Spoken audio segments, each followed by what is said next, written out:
Isn't that so interesting that the ode to joy has that primal aggressive force? And it makes joy. It makes joy is, in the naive sense, it's, well, you're happy. It's like, no, this joy is that integrated, terrible power that you definitely hear in superb music. Yeah. Yeah. And when that choral bit kicks in, it's just overwhelming. It's like a blow and makes you tingle. It's so exciting. And I've heard it maybe 1,000 times since then, and it still affects me the same way. And now when I'm driving somewhere and I have to get myself in the mood, I'll still put the Ninth Symphony on. And some of the other ones work as well. It's like encountering the terrible force of good. You think about Moses in the burning bush, or Jacob wrestling with God. It's like, well, why is it a burning bush? Why is it terrifying? Why do you wrestle with God? Why do you get hurt? It's like, well, because good in its full force has this integration of power. And it's no wonder it terrifies people, because it just burns everything away in comparison. Right. Yeah, I mean, a lot of the new book that I'm writing about, which is the Sublime, as I'm talking about, it's a combination of two emotions of both kind of pain and pleasure, of excitement and fear at the same time. So you're confronting something that kind of intimidates you, but is so awesome that you can't, you're just overwhelmed. And the confluence of two emotions, opposing emotions at the same time, is very, very powerful for a human being. Yeah, I've just written a book that I'm going to publish next year that's called An ABC of Childhood Tragedy, and it's a combination of dark humor and beauty. It's the same. We're experimenting with exactly the same thing, that paradoxical juxtaposition of dark and light emotions. There is something sublime about that, and something awe-inspiring about that. I guess it's part of bringing what's dark into the light, or subsuming it under the light, maybe. So why the sublime? What are you pursuing there? And what's the reason? The ultimate in sublime is, to me, so the way I look at it is, being a human being and being socialized is a kind of a world. There's a limit, a circle that we have to live inside, certain codes and conventions that we have to abide by. And we all do that. And the codes and conventions for 5th century BC China are not the same as what we have now, but there's still that limit.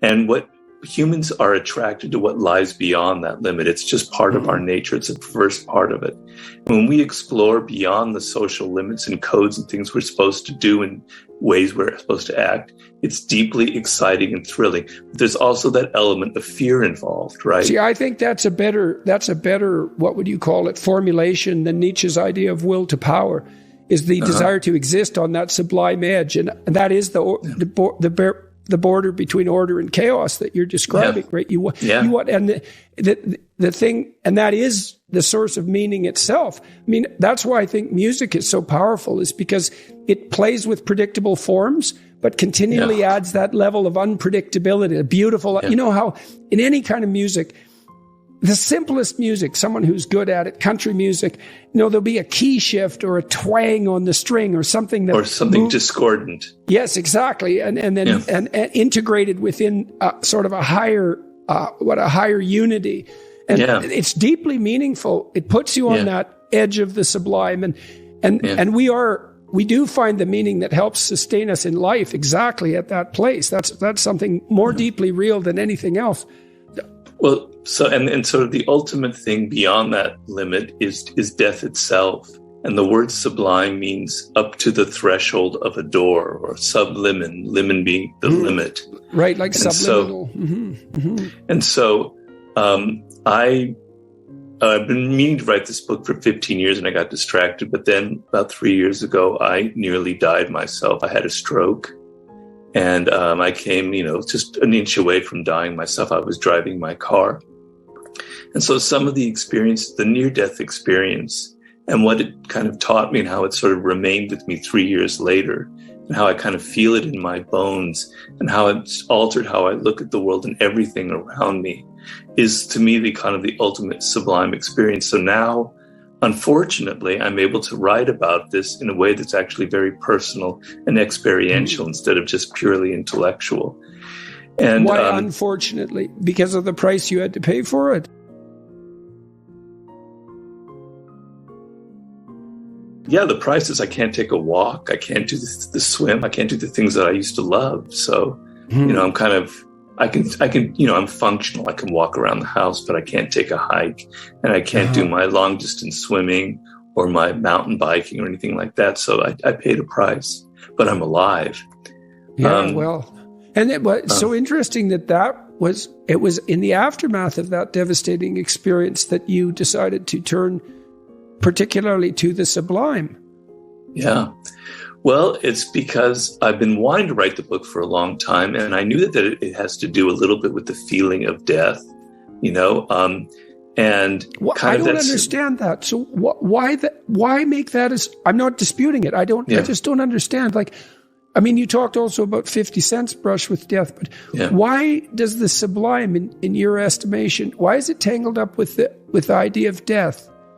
Well, because there's a limit, that limit, and experiencing the limit gives you that sense of excitement and fear at the same time. Well, death is the ultimate limit.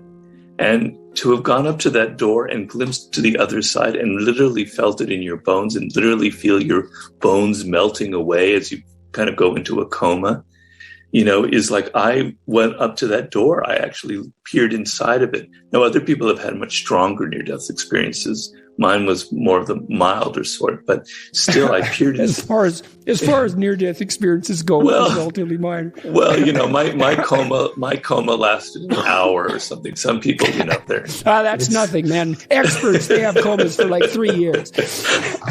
Well, okay, all right. I could have had a more intense near-death experience, but it was pretty intense. Yeah, it sounds like it was sufficient. It is, but so the sense of life is almost too much. It's overpowering in its immediacy, and we humans try and kind of dull the razor edge so much so that we can live. But if you think about, your mortality on a day-to-day basis, and if you try and actually experience the immediacy of life and how dangerous it actually is and how it's fraught with all of these things that you don't want to confront, is very, very, very powerful. And I'm sorry, Siri just keeps hearing me. I'm so annoying. So, it creates. So when you have that, it's like the ultimate. It's a mix of, they call in French the orgasm le petit mort, right? Right. So an orgasm is almost like a little death, So that sense of it's almost too much. It's almost like death itself. Like something so pleasurable can actually kind of morph into something a little bit frightening as well. Something a little bit like you're exploring something that you're not supposed to be exploring. You see that in the ease in which laughter and tears can be interchanged, right? You see that with children. They can switch from laughter to tears in no time. And, you can laugh so hard that you cry. And it's often, too, when you're crying about something sorrowful that someone can say something funny and it'll switch to laughter. And that's all way down at the level of instinct, right? Where these... Right. And it's so interesting to see the opposites touch at that level.